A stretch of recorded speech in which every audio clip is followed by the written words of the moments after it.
Hey friends, it's me, Josh, and for this week's Select, I've chosen our 2018 episode on Adidas versus Puma.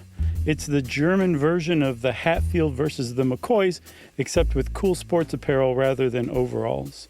And one of the things I noticed at the end of this episode is that sometimes when we're just doing our thing, talking back and forth like we do, we'll have some throwaway comment or side conversation or something that takes on much greater significance years on. It's one of the interesting things about talking out loud for 17 years.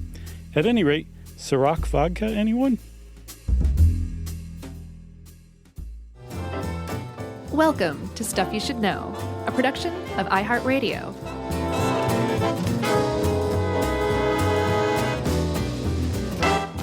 Hey, and welcome to the podcast. I'm Josh Clark. There's Charles W. Chuck Bryant. There's Andrew over there, the guest producer. I'm wearing Adidas. Chuck is wearing Puma. Andrew's wearing Reebok. None of us are speaking to one another right now. Yeah, it's weird. Andrew is wearing white Reebok high tops with bronze pantyhose and orange dolphin running shorts. And he claims he doesn't work for Hooters part-time. Oh, yes. I like that you didn't know that because that means you don't go into Hooters. No, I've seen pictures on TV. I had to go. Actually, I've only been there once, and that was when I worked at that awful job with the chicken killers. And it was on a stupid work trip they made me go on, and that was like the only place in town. Yep. And all these yokels that I worked with were like, yeah, man, let's go to Hooters. And I went in there, and I was just like, oh, my Lord, what is... They were trapped in time. I've been there a couple of times, actually, when I was a younger man. It's the same, I imagine. It is, I'm sure. And I was there on my 21st birthday in Jacksonville because it was the only place open. It was like a Tuesday night or something. And I was like, this is not the best 21st birthday I'll ever have. Yeah. And hey, we don't want to yuck your yum. If you work at Hooters or if you love going there, more power to you. Sure. Why not, right? That's pretty awesome that you said you don't want to yuck anyone's yum. Yeah, it's funny. I was thinking about a couple of weeks ago when it was like the Costanza moment when you thought of a line after the moment. Yeah. When you were talking about how I was crazy for not liking olives and I got onto you. I should have said, don't yum my yuck. Right. Or it's funny you said that because I was thinking about that later on too. I thought that I should have said, well, actually, I'm not yucking your yum. I'm yucking your yuck, which is different. Oh. Think about it. Man. Are you thinking about it? I think it's weird that we both thought about that moment afterward. I think so, too. Because usually we just go back into our hyperbolic chambers and float for the next 6 days. It's a pretty great life we have. Pretty nice. Just soaking in our own urine. God. Don't you pee in your hyperbaric chamber? Well, yeah, but I mean, that's how you're supposed to fill it up, right? Right. So, Chuck, obviously what we're talking about today is athletic gear, sports shoes in particular. And two of the most well-known sports brands in the entire world, Adidas and Puma. And some people might not know this, Chuck, but Adidas and Puma were founded by two brothers who spent many decades of their lives not speaking to one another. And some people might even know that they are rival brands founded by rival brothers. But I guarantee they don't know the full story behind the one of the most bitter family rivalries of all time that gave us Adidas and Puma. And it is extraordinarily fascinating. There's Nazis, there's Run DMC, there's all this stuff all rolled into one. And it turns out that it's one of the better stories I've ever come across. That's right. And before we dive into that awesome story, to head off emails, I know I said hyperbolic instead of hyperbaric. There's no such thing as a hyperbolic chamber. I guess there could be. It's a chamber that's like, I'm the biggest chamber ever. Probably so. All right, so this is a great story, and I had heard bits and pieces of this over the years, but it is interesting that Nazis and Run DMC and feuding brothers all come together because my Pumas. I've been a Puma guy. Sure. For many, many years, even though I did have a pair of Adidas Superstars at one point, but they're too... flashy? No, I liked them, but they were, white shoes aren't good on me. I get them too dirty too quick. Yeah. So now I just vary my Pumas between the black and the black suede and sort of like the olive green suede usually. Well, Adidas makes non-white shoes you could try. Yeah, but those classic white superstars with the 3 blue stripes, those are the ones. The shell toes. Yeah. Well, I mean, they have some other cool ones too, like gazelles are pretty cool, like the flat bottom soccer shoe. And yeah, my brother was into, I wore gazelles for a while when I was a soccer poser, but my brother was into Stan Smiths. Oh yeah, those are cool too. Yeah. I've got some Stan Smiths that are like this blue mesh. And now that I think about it, if I have a loyalty to either one, it would be Adidas, but I don't consider myself like Adidas loyal. Well, I'm a Puma guy just because they look good on me and they're comfy, but I was also a low-top Converse all-star guy for a while. Mm-hmm. And in high school, of course, in the preppy days, I was all about the Tree Torns. I never had Tree Torns. It was a look. Oh, I know, for sure. Those are comfy. I was right after Tree Torns. When I started getting into shoes, K-Swiss were in. Oh, yeah. I never had any of those. Those are cool. And then what was the other shoe? The Vans. There's a particular style of Vans that I really still enjoy. The slip-on ones with the black and white checks? No, those are cool, but I don't know if I can pull those off at 47. You could, but people will laugh at you behind your back. Yeah, no, that's already happening. Yeah, I'll remember at some point. Okay, well, just shout it out. And plus, I just wanted to cover our bases by saying as many name brands as possible. Don't forget British Knights. Oh, the BKs? Yep. So, Chuck. Yes. Let's start the story, shall we? We're going to have to get in the Wayback Machine for this one. Okay.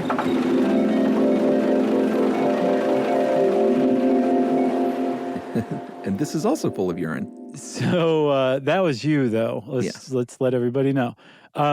We're going to go back to the end of World War I in Germany, and we're going to go to a little town that I'm going to let you pronounce because I've been trying and I cannot do it. And I thought it was interesting that we're recording this now because we just acknowledged and recognized the 100 years removed from World War I. The end of World War I. Yeah. And the beginning of the Spanish flu that killed like 3 times as many people right after it. Yeah, that's another celebration. Right.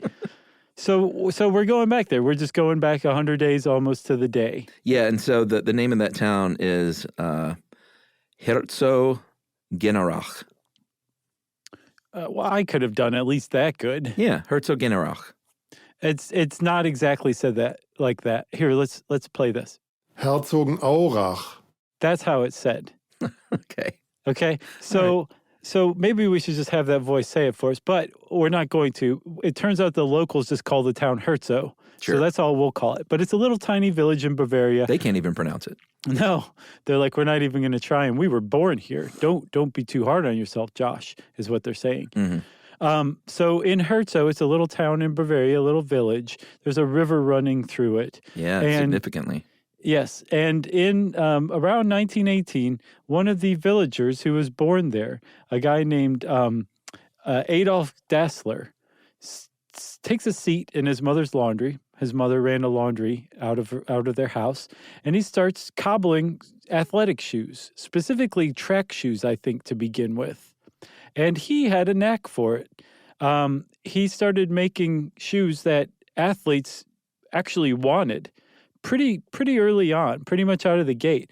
And he started doing so well, so quickly, that within a year or two, he asked his older brother, who is by far the more outgoing, extrovert, salesman-y type of the two brothers, his older brother Rudolph, to start selling his shoes, start kind of creating a business operation out of it. And I think within just a few years, they had 12 employees, and they founded a company called Sportsfabrik Gebruder Dosler, which they call Geta for short. Yeah, so Gebruder is, for brother. So Gebruder Dosler is the Dosler brothers shoe company. And people were like, wow, so I don't have to wear my high-heeled leather sport boot any longer on the pitch. I don't have to tie some sharp rocks to the bottom of my feet. So their nicknames, you'll probably hear us refer to them as Adi and Rudy, R-U-D-I. and you'll if you kind of put your head to it, you can see where this is headed. This is exciting. So the laundry business wasn't going well. So like you said, little Adi started making these shoes, and things started going great. And it turns out they made a pretty good team at first because they complemented one another in what they were good at. So Adi was creative, and he was the brains, and Rudy was a little more extroverted, and he was a really good salesperson. Right. So they start to do a pretty good business. And it's if you're like, well, it's a weird thing to start doing as a younger man, to start making sports shoes. It turns out that Herzo is like a shoemaking town. It has a long tradition of shoemaking. And in 1922, for example, their population was 3,500, but they had 112 shoemakers. That's amazing. That's a high shoemaker to regular population ratio. So it's not the weirdest thing ever. But they're plodding along. They're making really high quality shoes. Like right out of the gate, Adi had a real, like I said, a talent for making high quality athletic shoes. And one of the first things they made were a track shoe that one of these articles says looks like a ballet slipper with some nails coming out of the front of it, the front bottom, the foresole. And it was, it just changed everything. It was a genuinely great track shoe. At the time, the people who were running, sprinters who were running track, they didn't have any traction when they were taking off. Yeah. This gave them traction and just gave them an immediate leg up over the competition. And so the athletes really liked the shoes that they were putting out, and the company started to grow and grow and grow. And then I think the 1928 Olympics in Los Angeles is where they really debuted their shoes, and a German sprinter was wearing a pair of their track shoes, and all he won was a bronze medal, but he won a bronze medal wearing the Dosler brothers' shoes. And as a German sprinter. Exactly. So that should say it all. It does. So he was wearing these track spikes, and this helped. I mean, this got him a little bit of notoriety. But it was really in 1936 in Berlin at that very, very famous Olympic Games where a young athlete named Jesse Owens dominated and literally tore up the track wearing those Gebrüder Dosler track spikes with Hitler in the stands. And people are like, those shoes are amazing. And Jesse Owens was like, it's kind of me, but yeah, sure. The shoes are great. But Right. I'm also a vastly superior athlete to the rest of these chumps out here. Yep. So that was the Olympics that Jesse Owens famously finished in first place, won the gold, and did another lap around the track, went up into the stands and slapped Hitler right in the face. Oh, man. Slapped his little stash right off that lip. So the fact that Jesse Owens was wearing these shoes immediately brought international attention to GETA, the Gebrüder Dosler company. So I saw one article that said, had World War II not happened, this business would have just gone global immediately. And it started to. But then when World War II broke out, and that was the 1936 Olympics. I think I said the 1928 Olympics. It was, I think, the 1932 Olympics that I talked about first. But at the 1936 Olympics, within just a couple of years, the Nazis invaded Poland and were running Germany, and World War II kicked off in earnest. And the time for sports apparel kind of got derailed a little bit. Yeah, so just like in the United States and actually in countries all over the world, the war effort was, it's not like they were just like, all right, we have a few companies that manufacture military needs for our military, and that's going to be good enough. It's like, no, we need to really co-opt kind of any manufacturing that we want to go toward the war effort. And certainly Germany did that along with the U.S. and kind of everyone else. And everything from Hugo Boss to Lufthansa to these little shoemakers in this small town in Bavaria. Yeah, their factories were co-opted for the war effort, basically. And what the Dosler brothers factory ended up making are something called the Panzerschreck, which means the tank terror. And it was modeled after the American bazooka, which was one of the first shoulder-mounted, recoilless rocket launchers that had enough power to punch right through a tank and blow up everybody inside. They were nasty little buggers. And the Panzerschreck was the German version of the bazooka.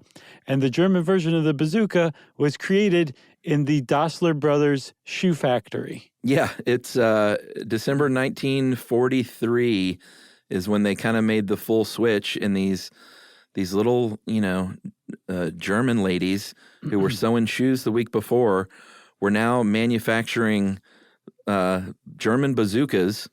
The good news is by this time, because these things were really effective, actually, and had they been brought into the war sooner, things might have really changed. But thankfully, by this time, even though they were doing the job, it was too late. The tides had turned, and the Allies were steaming toward victory. And even though they started pumping out these bazookas, it was sort of too little, too late. Yeah. Have you ever wondered about the name bazooka? Not until just now. Okay, well, I did, and I was like, what does a bazooka mean? Apparently, there was an entertainer, I think he might have been vaudeville, kind of a country act. Okay. And he Bazooka Joe? I can't remember his name. Doesn't matter. He created a musical instrument out of brass called a bazooka. And it was kind of like a trumpet and a trombone together. It was a weird little instrument, but he was popular enough and the bazooka looked like his instrument enough that it became called the bazooka, this shoulder-mounted rocket launcher. Interesting. I thought so too. Sure, why not? But the point is that all of a sudden, the Germans, who had been totally helpless against the American tank divisions, were messing the American tank divisions up. And the source of their power was the Dosler brothers shoe factory. And you mentioned their seamstresses welding bazookas together. Yeah. There also in their factory, there was forced labor of French POWs. Sure. So they had slaves and seamstresses working together to create bazookas to take out the American tank divisions or the Allied tank divisions, thanks to the companies that would eventually become Adidas and Puma. All right. That's a great setup. Thank you. That's only part one into what is a very interesting story. Yep. So we're going to take a little break, and we'll come back and talk about what went wrong with these two brothers right after this. Stuff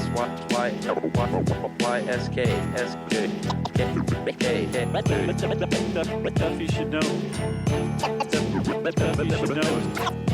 Stuff you should know. Stuff you should know. Charles W. Chuck All right, so we gotta go back in time a little bit because we sped right up to World War II. It was just too interesting to wait to talk about any longer. But we need to go back to about 1933 because these brothers ended up fracturing in a big, big way. And there have been, some legendary sibling rivalries through the years, but this is really one of the greats. And I believe even Rudy wrote, as an older man, the relation to my brother was ideal from 1924 till 1933. Then his young wife tried to interfere with business matters, although she, with her 16 years, had no experience at all, and the warfare began. Yeah. So here's how the story goes.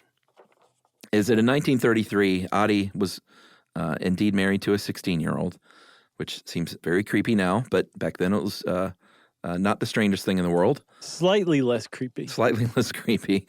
Well, it was a different time. Okay. So he was married to a 16-year-old and tried to get involved in the business. Rudy was not happy about this. And they all lived together. The two brothers and their wives all lived together in the same townhouse. Yeah. Which is not a great recipe for success anyway. Right. You need to have your own place. So you can imagine that all the little bickering and snide remarks and just all the stuff that if you have two couples that don't really, really, really like and love each other, living together will accumulate. If you translate that to a business relationship, it's going to be hard on the business, and it was. For sure. So there was apparently a series of just little things like that. But as far as the family legend goes, the real break happened during World War II when the Allies were bombing the village of Herzo, and the Rudy and his wife made their way to the bunker, the bomb shelter, and shortly after that, Adi and his wife, I think her name was Kata, they made their way into the bomb shelter. And when they entered, he said, "Oh, well, it looks like the bastards are here again." And Adi apparently went to his grave saying that he was referring to the Allied bombers, but Rudy took it that Adi was talking about Rudy and his wife. Yeah. And apparently that was the final straw. Yeah, this was true evidence that things were really bad. If something as simple possibly as just a little misunderstanding of whether or not the bastards were the Allies bombing or you, my brother, and my sister-in-law. Right. So, things were pretty bad if this is what did it. Right. So that's World War II still going on. And at some point, Rudy gets called to go fight for the Nazis. He gets drafted. So Rudy has to go to war. And the whole time he's away, so this rift has already happened. So he's suspecting, one, that his brother and his brother's wife plotted to get him drafted. And he can't get that idea out of his head. So much so that apparently multiple times he deserted his post to go home to make sure that he wasn't being ousted from the business he'd built with his brother. And then he gets arrested for desertion. And he's sure that his little brother ratted him out for desertion. Which he may have. And so he's arrested. He's held for a while. And as he's making his way back after the war to Herzo, he gets picked up by the Allies under suspicion of being a Gestapo agent. Yeah. He's sure again that it's his little brother Adi who got him, this time landed in a POW camp that he stays in for a little while. And it turns out he was right. There is documentary evidence from an American officer who took the accusation down. And apparently it was Adi who went to the Americans and said, "My brother is a Gestapo agent. You may want to arrest him." What a jerk. This is the level of stuff these brothers are doing to one another. And the rift just kept getting bigger and bigger and bigger. There's one other thing we have to say, because the younger wife, the 16-year-old Kata, gets historically blamed for creating this rift, I think in a lot of ways unfairly. Sure. She's also the one who saved the family business single-handedly. Yeah, so in April 1945, the Americans march into Herzo. Those tanks pull up in front of that factory, and the American soldiers are out there like kind of going over what they should do. Should we destroy this building or not? This is the place where the Panzerschrecks were made. Yeah, so Adi's wife, Kata, comes out, and she basically walks right up to these enemy soldiers and says, "We only want to make shoes. We only desire to make shoes." And they're like, "Why are you talking like Colonel Klink?" And she said, "We all do." Oh, okay. And that's basically like she convinced them to spare the factory. They did so. And not only that, the Air Force, the U.S. Air Force, set up operations there at their air base and realized that they really liked these shoes. Well, they found out that this was the company that made Jesse Owens' famous track shoes. Yeah, and so they went off the charts. They started getting these huge orders for sports teams, American sports teams, because of this. So this is all going on, or it's all starting while Rudy's off in a POW camp because his brother ratted him out. And the business all of a sudden is starting to turn international. Like you said, people around the world are taking notice of this thanks to the American GIs who are coming back with this Geta sportswear. And when Rudy comes back, it's done. His brothers ratted him out. There was the whole thing in the bomb shelter, and the brothers split the company that they built together. They split Gebruder Dosler, and and they go off and found their own companies. Yeah, 15 years after that bunker incident. Yep. So it took a long time to finally boil over. Right. And in between, there was another war. They were not good Nazis, we should point out. They were members of the Nazi Party, and Rudy did get drafted, but like he said, he deserted his post a lot. And they really did just want to sell shoes. Right. He's like Dwight Schrute's uncle. Or grandfather, who spent a lot of the war in a Allied POW camp. That's right. So, like you said, they split up the company, and we mentioned earlier that this river ran through the center of town, and I said, significant. And it is significant because it literally divided the town, and they set up their business. It's not like one of them said, well, I'm going off to Berlin. Right. They just set up camp on opposite sides of that river. Adi Dosler said, I will name my company Adidas. Actually, at first, they named it Adidas. Well, yeah, but everyone said that stinks. Well, no, that was a different one. That one, there was a children's footwear line already called Adidas. So he added the I and turned it into Adidas. Yeah, Rudy went with Ruda, and is terrible. Everyone said that no one's going to buy shoes named Ruda, especially in the United States.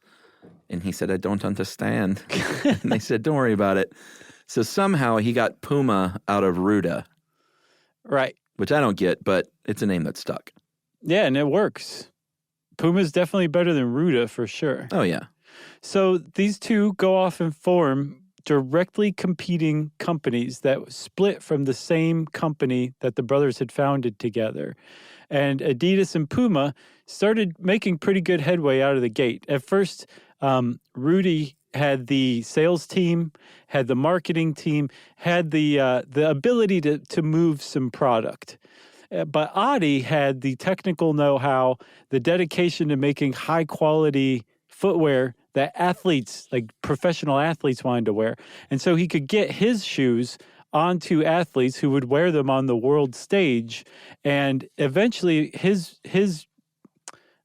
tack won out over his brothers. And from a very early stage on, Adidas has always led Puma, at least as far as like sales revenue goes. Yeah, and there were mistakes from both of them along the way business-wise. One of the big ones for Puma early on was that Rudolph got into a spat with the coach of the German national soccer team. And of course, all that did was open the door for his brother and Adidas to go in there and say, what about these shoes? Which is exactly what happened. And so at the 1954 World Cup, Germany wears Adidas with those signature stripes. And even though they were not favored at all, West Germany actually won against Hungary, I believe. Yes. And that was a huge, huge deal on a international stage. It was like the miracle on ice on grass. You mean they were stoned? They were all stoned out of their gourds.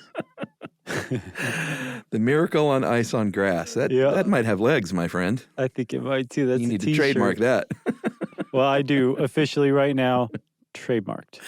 I love it. So that was one mistake. Adidas would, of course, go on to make some mistakes later. I know that you sent that one article where they talked about how they said, at one point that like jogging, no one's going to do that, so we're not going to make jogging shoes. Right. And aerobics, that's a flash in the pan. Sure. Who cares about physical fitness? And so you mentioned Reebok earlier.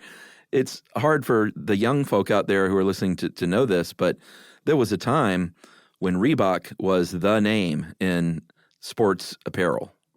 Well, and Reebok, this article says that they lost their way at some point, but the way that Reebok kind of took the lead for a little while was saying, no, we'll get into jogging, we'll get into aerobics, and we'll make this stuff at a time when Adidas and Puma were ignoring it. One of the other mistakes that both Adidas and Puma made was that they were so focused on beating one another. Oh, man. They just completely dropped the ball, as it were, on the rise of Nike. Yeah. And Nike was able to take over, and apparently right out of the gate. And since then, Nike's always been the leader in sports apparel. Yeah, and Adidas is 2 and Puma's 3, right? Yeah. Amazing. So you have an option these days. You can buy your sports apparel from a company that's been known to use child labor, or a company that used forced French labor under the auspices of the Nazi Party in World War II. Hooray! Let's take a break. Yeah, we'll take a break and we'll talk about how this rift still oddly carries over in that town today and Run DMC. Stuff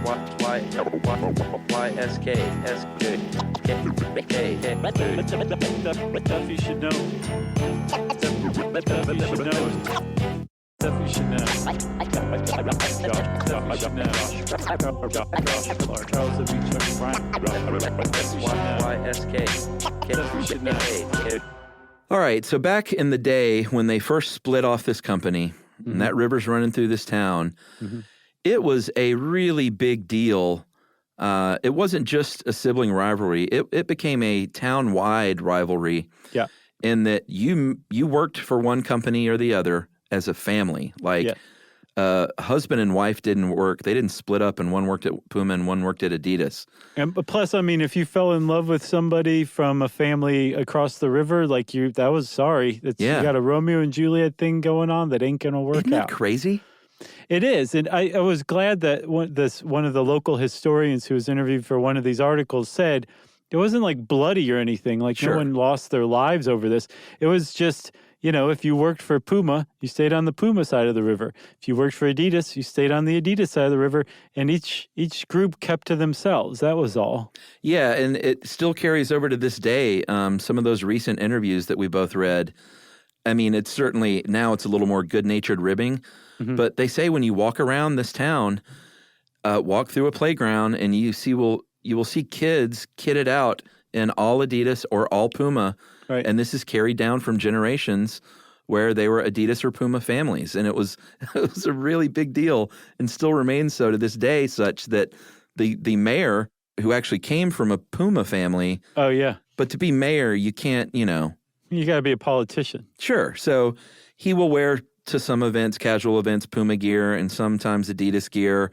Eventually in 2009, they had a friendly soccer match between the official Puma sponsor team and Adidas team, and he wore one Puma shoe and one Adidas shoe just to remain neutral, I guess. And to look like a total jackass. Probably so. Then it showed him rubbing like his Adidas foot later on. They caught him on camera. So this was, like you said, there was a soccer game that was played between Adidas and Puma, kind of a reconciliation thing on International Peace Day back in, I think, 2009. Yeah. That happened. Think about this. The Rudy and Adi Dosler died in the 70s within 4 years of each other. This was 2009 before the companies finally kind of had this reconciliation game. Yeah. And yeah, today still, it's like you kind of, you'll gently, make fun of somebody wearing Adidas if you're a Puma family or whatever. But while the brothers were alive, you just steered clear of everybody who was on the other side. So much so that Herzo was known as the town of the lowered gaze, because if you came upon somebody on the street, you would look at their shoes to see what shoes they were wearing before you decided whether you're going to talk to them or not. Isn't that so funny? It was that established. These brothers' hatred and rivalry of one another, and they didn't speak for decades. Spread out into the town that was divided by this river, and the town itself took sides because of this rift between these brothers that all started supposedly in this bomb shelter during World War II. Yeah, and the mayor hacker, his first name is German. Could that be right? German? Or is it journalist. German? The journalist is really lazy and didn't. They were just like, he's a German. We're just going to call him that. I wonder if he pronounces it German. That's what I would say. Or Hermann. Because they don't say Germany over there anyway. But they say Deutschland. Yeah. But would it be Hermann? Or no, I guess they spell the Hermans with an H. Yeah, I think it would be Mayor German Haka. Right. Oh yeah, there is an H. German Haki Saka. Who's so on dumb. grass. But he says if someone comes in through the door to this day, your gaze still wanders to their shoes. It's just in the DNA of those people that this athletic gear is so important. It's so strange. It's such a cool, weird story. It is a great story of sibling rivalry and bitterness and hatred. And like you said, they didn't speak for decades. Apparently, much later in life, there were a couple of times when they were rumored to have spoken. Once, I think they ran into each other at an airport. Once they saw each other at a hotel. And I believe on the deathbed, which one tried to get in touch with the other? Rudy was dying. Put out the call, said, I would like to see my brother Adi one more time. And Adi went, no, thanks. I'm good. 9. Can you believe it? Yeah, man, that's tough. So they died. The family sold the business in the 80s, late 80s, and they got bought by like corporate conglomerates. Sure. Ironically, Puma now owns Reebok, and Gucci owns Puma. Adidas is still just Adidas, but again, it's owned by like a mega conglomerate. Right. And they've just gone enormous and make billions of dollars a year. So the families aren't necessarily involved, but one family member still works in the business. His name is Frank Dosler. I believe he was Rudy's grandson. And he used to work at Puma. He was pretty high up in Puma. Yeah. Now he works as the head of the legal department for Adidas. Man, talk about switching sides. It's a pretty good indication of how much this Cold War is kind of thawed between the two companies quite a bit, because the people who are running it have no skin in the game. They don't care anymore, you know? Yeah, or he's an attorney and he was just after the most money. Right. He's like, let me suck your blood. So we have a fun little postscript on this. I know we've been talking about Run DMC. Mm-hmm. And again, you youngins, it might be second nature now to associate athletic gear and hip-hop and rap music and culture. But back in the early 1980s, that was not the case until Run DMC came along. No, like your rappers probably dressed like a Ghanan king. Yeah. Or maybe like the New York Dolls. Yeah, or just like, I mean, sometimes I feel like I've seen just like denim jackets and just sort of streetwear, which is the unhippest thing I've ever said. It was pretty unhip. I didn't want to say anything, but I'm glad you did. Streetwear. So, play clothes. So Run DMC changed everything when they released a single called My Adidas. Yeah. And I saw elsewhere that they released a single, My Adidas, kind of in retaliation to a My song. A song called Felon Shoes. So have you ever noticed that Run DMC wore their Adidas without laces with the tongues popped out? Oh, I noticed. That was supposedly because that's how people in prison had to wear their shoes, because they weren't allowed to have shoelaces, and they were kind of saying, like, we're down with all of our buddies in prison. Interesting. So this song Felon Shoes basically was making fun of that and basically teaching kids not to emulate prisoners. And Run DMC took issue with that, and they ended up releasing My Adidas, the song on Raising Hell in 1986. Sorry, Raising Hell. Yes. Which I remember my family was on a bus to Disney World once, I think, and the windows were foggy. And I was so into Run DMC, I just wrote Raising Hell in the fog on the window. Dude. People on the bus thought that was really hilarious. That is a great story. So I was into My Adidas too because of Run DMC, but it wasn't just me. Apparently, if you went to a Run DMC show on the Raising Hell tour or the Together Forever tour in 1986 or 87, when they sang My Adidas, everybody would take off their shoes and hold their Adidas in the air. Yeah. That's how big of an impact this song had. Yeah, and in 1986, a senior employee at Adidas named Angelo Anastasio went to that tour at Madison Square Garden, saw this happen with the Adidas sneakers, and was like, hold on a minute. Wait just a second. We could have something here. Ran back to the headquarters, and within just a few days, they signed them to $1 million endorsement deal, and that was like a sea change forward for hip-hop groups getting money in all sorts of ways. Yeah, and apparently it made Adidas' sales just go through the roof. Oh, yeah. Yep.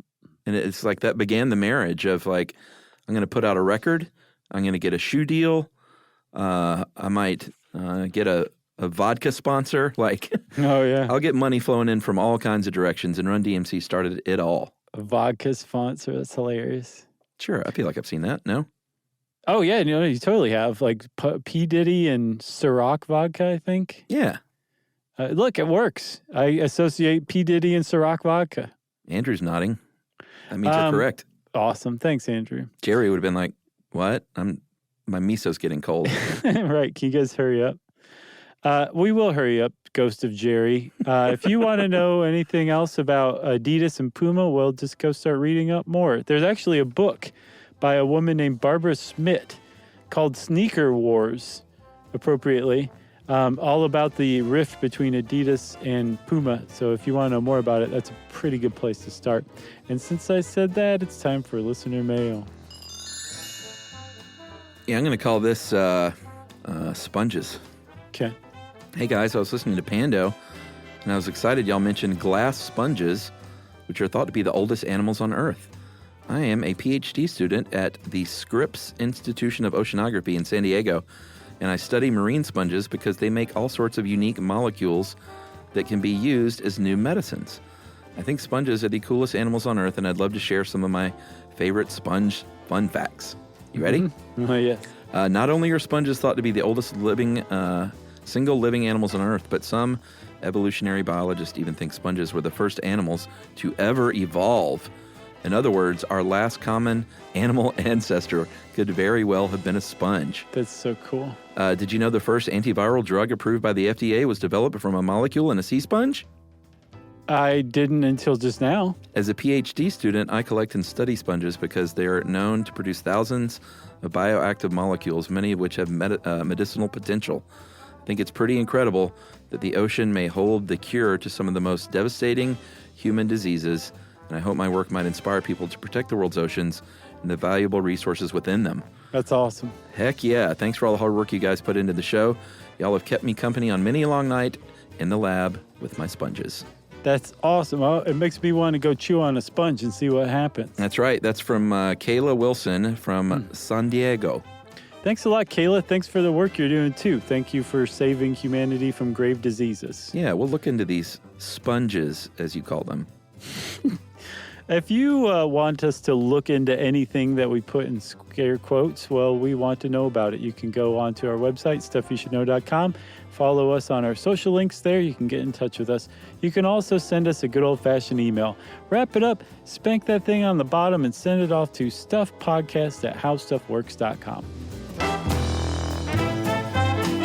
Stuff You Should Know is a production of iHeartRadio. For more podcasts from iHeartRadio, visit the iHeartRadio app, Apple Podcasts, or wherever you listen to your favorite shows.